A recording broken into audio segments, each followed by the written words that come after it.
बनकर अपने पापों को छुड़ाने के लिए एक उच्च योनि में जन्म लेने के लिए अपना जीवन व्यतीत करने लगी। आज भक्तों, 5 पांडवों ने एक अश्वमेध यज्ञ का आयोजन किया। उसमें सभी 33 कोटि देवी देवताओं को निमंत्रण दिया और ऋषि दुर्वासा को भी निमंत्रण दे दिया। आज जैसे ही भक्तों ऋषि दुर्वासा के यहाँ निमंत्रण के लिए पहुंचे, ऋषि दुर्वासा ने कह दिया, यदि आपके यज्ञ में 33 कोटि देवी देवता आएंगे तो मैं आपके यज्ञ में नहीं आ पाऊंगा। आज भक्तों यज्ञ प्रारंभ हुआ। सभी 33 कोटि देवी देवताओं का आसन लगा हुआ है और ऋषि दुर्वासा का भी लगा हुआ है, लेकिन ऋषि दुर्वासा का आसन खाली है। आज ऋषि दुर्वासा क्या करते हैं, अपना वेश बदलते हैं और जहां ये यज्ञ का आयोजन हुआ है वहां जाकर के एक पक्षी का रूप धारण करके अपनी चोंच में एक मरा हुआ सर्प लेकर के जहां भंडारा तैयार होता है वहां जाकर के एक पेड़ पर बैठ जाते हैं। उसी पेड़ पर पास में एक छिपकली बैठी थी जो कि पिछले जन्म में रुक्मण थी, जिसने एकादशी का व्रत खंडित किया था। तारा के श्राप के कारण वो इस जीवन में एक छिपकली बनी है। वो ये सारा वृत्तांत देख रही है कि एक पक्षी ने अपनी चोंच में एक मरा हुआ सांप ले रखा है और उस पक्षी वो ऋषि दुर्वासा क्या करते हैं, उस चोंच में से उस सांप को भंडारे की कढ़ाई में डाल देते हैं। कह दो सच्चे दरबार की। छिपकली ने सारा वृत्तांत देखा। अब छिपकली ने क्या किया, यदि इस प्रसाद को, छिपकली मन ही मन विचार कर रही है, यदि इस प्रसाद को ये सभी भगत खाएंगे तो इन सबकी मृत्यु हो जाएगी, मैं ऐसा नहीं होने दूंगी। छिपकली ने तुरंत अपने प्राण त्याग दिए, तुरंत उसमें छलांग लगा दी। कह दो सच्चे दरबार की। आज जैसे ही भक्तों छिपकली उसमें खीर की कढ़ाई में जैसे ही छलांग लगाती है, उधर यज्ञ विश्राम होता है, प्रसाद की ओर बढ़ते हैं सभी भगत। अब जैसे ही प्रसाद की ओर आए, सभी भक्त देखते हैं कि इसमें तो एक मरी हुई छिपकली पड़ी है। सभी ने छिपकली को बुरा बुरा कह दिया। सभी बोले, ये तूने क्या किया? सभी ने छिपकली को बुरा बुरा कह दिया। अब 5 पांडव बोले, महाराज ऐसा करो, चेयर पे रख दो, चेयर थोड़ा इधर कर लो बस। और 5 डोने है ना, ज्योति की परात में रख दीजिए, 5 डोने मैया का नाम लेके। आज भक्तों 5 पांडव प्रसाद की ओर बढ़े। उन्होंने देखा इसमें एक छिपकली है। अब जो प्रसाद था वो विषैला हो गया। अब 5 पांडव बोले आपस में, ऐसा करो महाराज, जो हुआ उसे हो जाने दो। अब एक मिट्टी में एक गड्ढा खुदवाओ, उसमें इस खीर को दबा दो। यदि हम इस खीर को इधर उधर फेंकेंगे तो कोई भी पशु पक्षी खाएगा, उसकी भी मृत्यु हो जाएगी। आज भक्तों एक गड्ढा खुदवाया गया, उसमें जैसे ही खीर को डाला गया, जैसे ही अंतिम क्षण की खीर बची, उसमें देखा गया कि एक मरा हुआ सर्प पड़ा है। पांडव बोले, इस छिपकली ने तो अपने प्राणों को त्याग करके हम सभी के प्राण बचाए हैं, हम इसको बुरा बुरा बोल रहे थे। कह दो सच्चे दरबार की, कह दो ज्वाला मैया की। आज भक्तों छिपकली के लिए सभी ने प्रार्थना की कि हमें क्षमा कीजिए, हमसे भूल हो गई। हम प्रार्थना करते हैं कि आपका जन्म एक उच्च योनि में हो, एक मनुष्य योनि में हो। कह दो सच्चे दरबार की, कह दो ज्वाला मैया की। आज भक्तों तीसरा जन्म, रानी तारावती अयोध्या के प्रतापी राजा हरिश्चंद्र के साथ उनका विवाह होता है और महलों की रानी बन जाती हैं। और रुक्मण राजा स्पर्श के यहाँ जन्म ले लेती हैं। कह दो सच्चे दरबार की। वो छिपकली जो थी राजा स्पर्श के यहाँ जन्म ले लेती हैं। आज जैसी कन्या ने जन्म लिया राजा के यहाँ, राजा ने ब्राह्मणों को बुला लिया, पंडित जी आप इस कन्या के पैर देखिए, नक्षत्र देखिए, ये कन्या मेरे लिए कैसी रहेगी, नानी के लिए कैसी रहेगी। आज भक्तों जैसे ही ब्राह्मणों ने अपनी पत्रा खोली, उस कन्या का भाग्य देखा, अपने माथे पर हाथ रखकर महाराज से बोले, महाराज ये कन्या आपके लिए ठीक नहीं रहेगी। राजा ने तुरंत आदेश दे दिया, सैनिकों इस कन्या को मरवा दो। पंडित जी बोले, महाराज आप पागल हो गए हो, यदि आप कन्या की हत्या करोगे तो ये पाप आपके जन्म जन्मांतरण तक नहीं छूटेगा। आप ऐसा करो, इस कन्या से छुटकारा पाना है। अब बोले कन्या ये मेरे लिए क्यों नहीं ठीक रहेगी? महाराज ने पूछा। पंडित जी बोले जैसे ही ये कन्या 14 वर्ष की होगी महाराज तुरंत आपकी मृत्यु हो जाएगी। महाराज ने पंडितों से उपाय पूछा। पंडित जी महाराज आप ही कुछ उपाय बताइए। करूं तो मैं क्या करूं? यदि मैं इस कन्या की हत्या करवा दूंगा तो मेरा बहुत बड़ा मुझे पाप लग जाएगा। पंडित जी बोले ऐसा करो महाराज, एक लकड़ी का संदूक बनवाओ, उसे ऊपर से सोने चांदी से ढकवा दो और अंदर इस कन्या को लिटा दो और एक नदी में प्रवाहित करा दो, जिससे कोई लालच में आएगा सोने चांदी के, इस संदूक को अपनी ओर निकालेगा और कन्या को भी अपना लेगा। आज ऐसा ही किया गया भक्तों। एक लकड़ी का संदूक मंगवाया और लकड़ी के संदूक को सोने चांदी से ढकवा दिया गया, अंदर उस कन्या को लिटा दिया गया, एक नदी में प्रवाहित करा दिया गया। कह दो सच्चे दरबार की, प्रेम से बोलो जय माता दी। अब माता सो गई। अम्मा राम राम, जय माता दी। थोड़ी देर की बात और है भाई, सबको नींद आती है, रात के जगे हुए हो आप लोग, हम लोगों को तो आदत हो गई है। कह दो सच्चे दरबार की। आज जैसे ही भक्तों नदी में जैसे ही प्रभावित किया, अब नदी के किनारे एक ब्राह्मण भैया और एक हरिजन भैया रोजाना आया करते थे। ब्राह्मण भैया स्नान के लिए आया करते थे, हरिजन भैया साफ सफाई का कार्य करने के लिए आया करते थे। अब ब्राह्मण भैया की नजर पड़ी कि सोने चांदी से लदा हुआ संदूक आ रहा है, अब जाए निकालूं मैं। अब अकेले वो निकालने में असमक्ष रहे, नहीं निकाल पाई। उन्होंने क्या किया, ऐसा करता हूं ये जो हरिजन साफ सफाई कर रहा है इससे मदद मांग लेता हूं।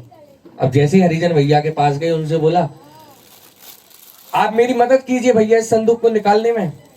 हरिजन बोले मैं मदद तो कर दूंगा महाराज, लेकिन मेरी एक शर्त रहेगी। पंडित जी बोले क्या शर्त? कि जो ऊपर ऊपर को माल होगा पंडित जी वो तो तुम ले देंगे और जो अंदर निकले भाई मैं ले जाऊंगा। कौन कह रहे हैं, क्या बात है? हरिजन भैया। कह दो सच्चे दरबार की। आज जैसे ही भक्तों संदूक को दोनों ने मिलकर के अपनी ओर निकाला, पंडित जी ने अपनी पोटरी खोली, सोना चांदी बटोरो, पोटरियां बंद करो, कंधा पे धर के अपने घर को चल रहे। आज हरिजन भैया की बारी आई। उन हरिजन भैया के कई वर्षों से शादी के कई वर्ष हो गए थे, लेकिन कोई संतान नहीं थी। माँ के चरणों में रोजाना फरियाद करते थे, विनती करते थे, माँ मुझे आप कोई संतान दीजिए।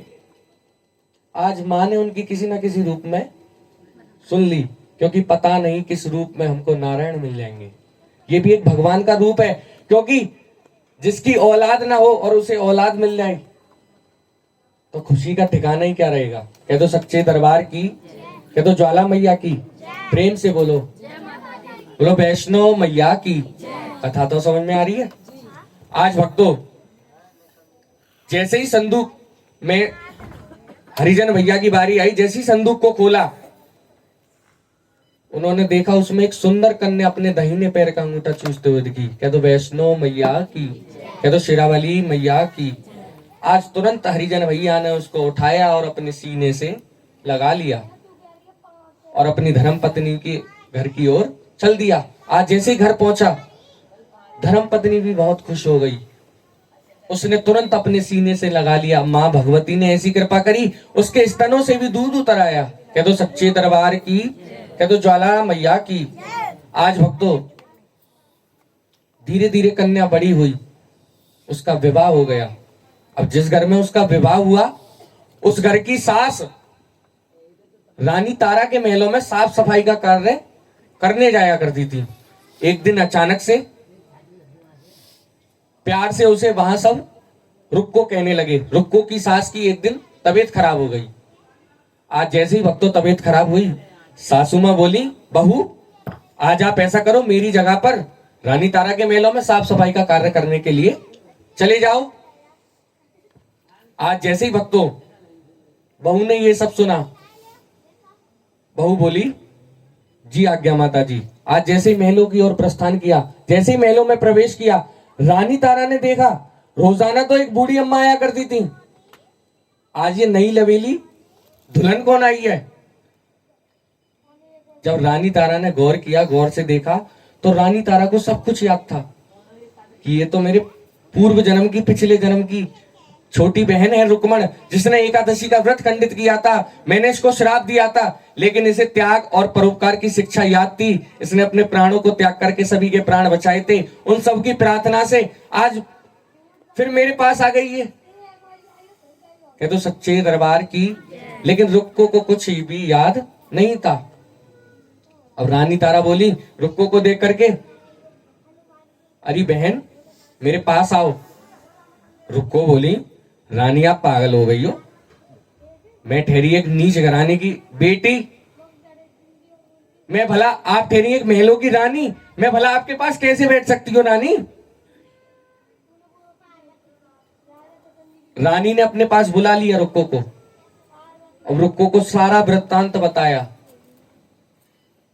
रुक्को की आंखों में आंसू आ गए।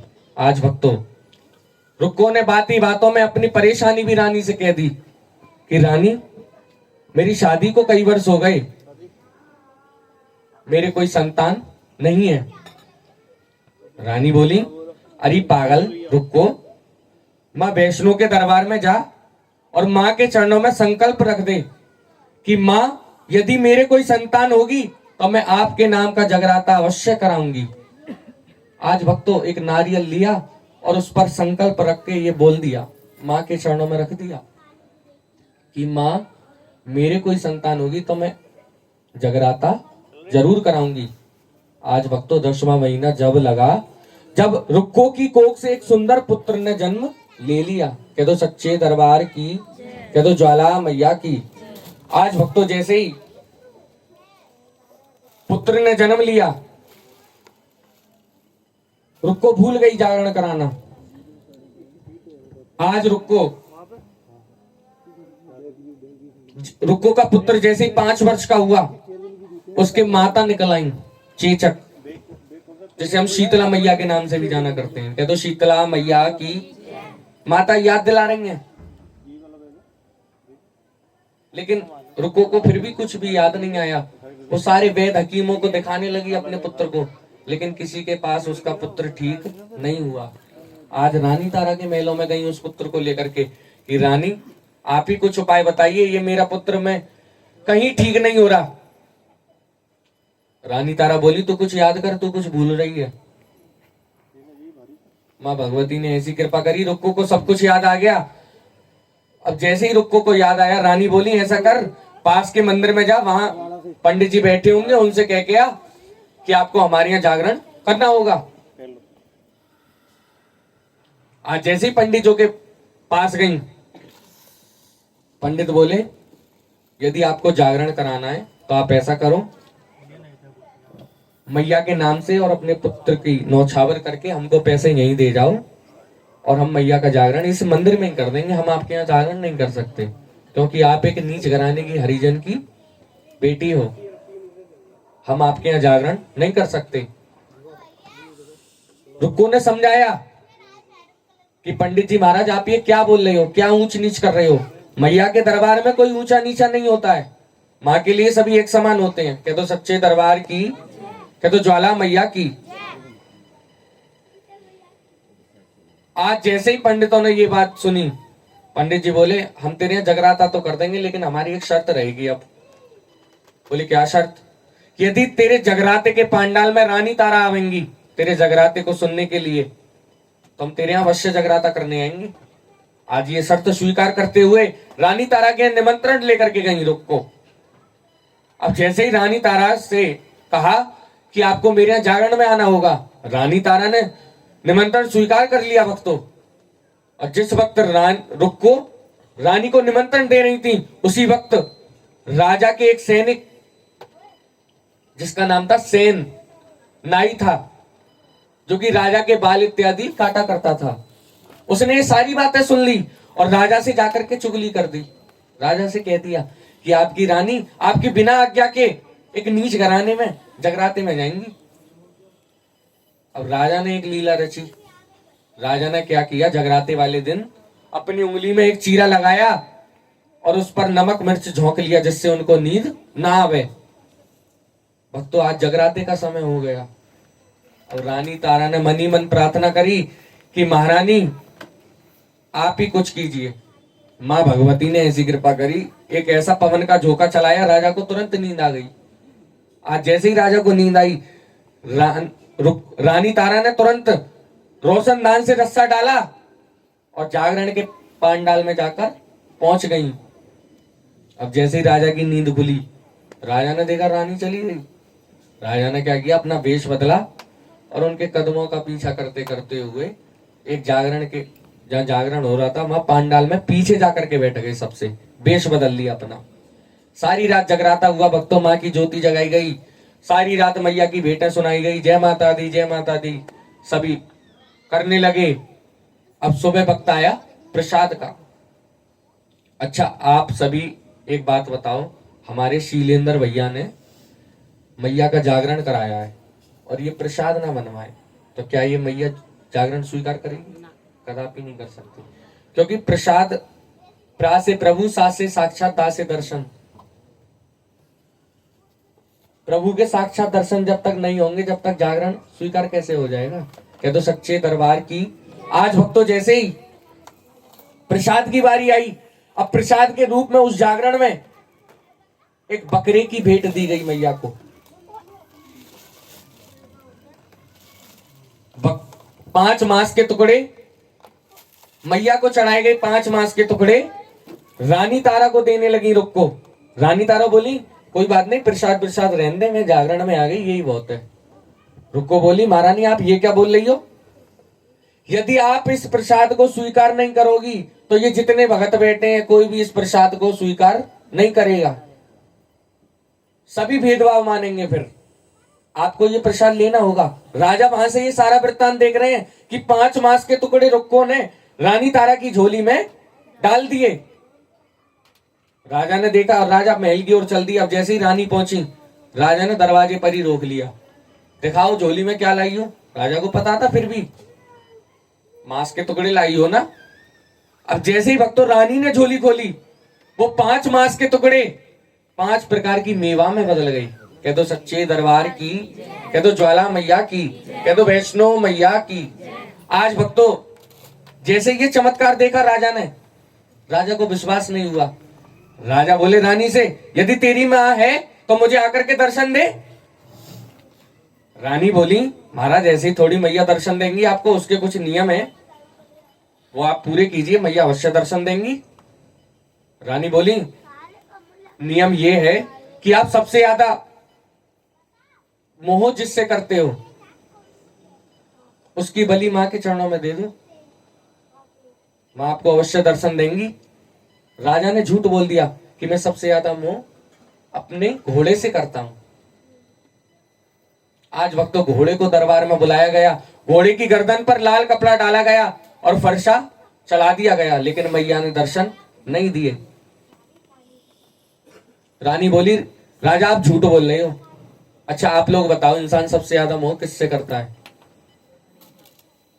एक बार जोरदार ताली बजाओ इनके लिए, अपनी औलाद से। इंसान सबसे ज्यादा मोह किससे करता है? अपनी औलाद से। उसके बाद सभी आते हैं। कह दो सच्चे दरबार की, क्योंकि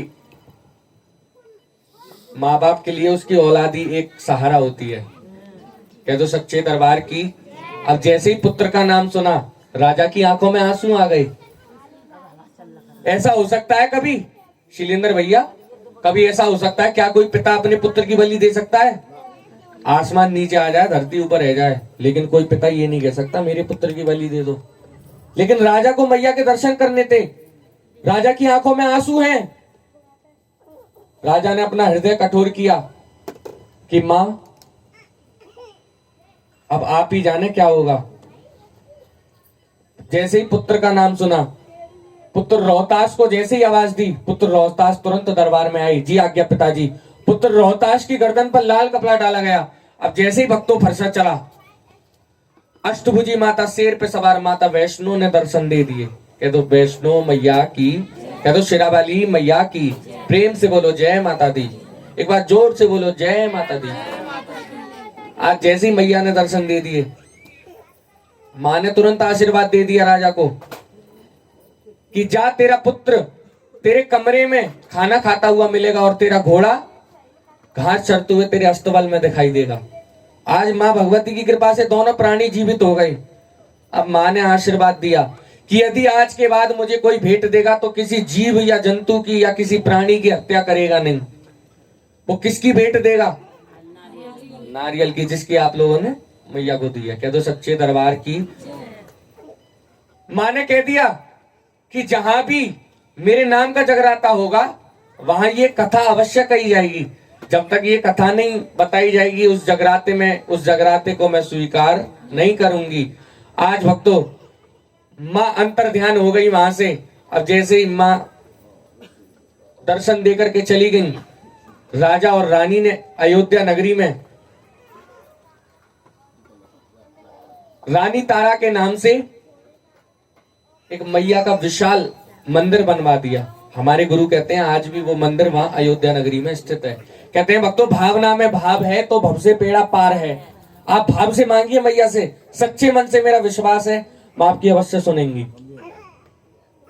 और भावना में भाव ही नहीं है तो वो भावना बेकार है। कह दो सच्चे दरबार की, कह दो ज्वाला मैया की। इस कथा को जो बड़े ध्यान पूर्वक प्रेम पूर्वक सुनते हैं उन भक्तों की सभी मनोकामनाओं को मैया पूर्ण करती है। अब ये मेवा का प्रसाद है भैया, थोड़ा सा आप आ जाइए। ये ना थोड़ा थोड़ा एक एक मतलब सबको हो जाए, एक एक है ना, सबको दे दो। ये थोड़ा सा यहाँ रख दो। ये तारा रानी का प्रसाद है, 5 तरह की मेवा का है ना, थोड़ा थोड़ा सबको मिलेगा एक एक जो भी। उसके बाद आरती होगी, उसके बाद फिर से फल का प्रसाद मिलेगा। इन दोनों को मत देना अभी, सबको हो जाए इसे दे। ये प्रसाद लेने के बाद सभी आरती कराएंगे, ठीक।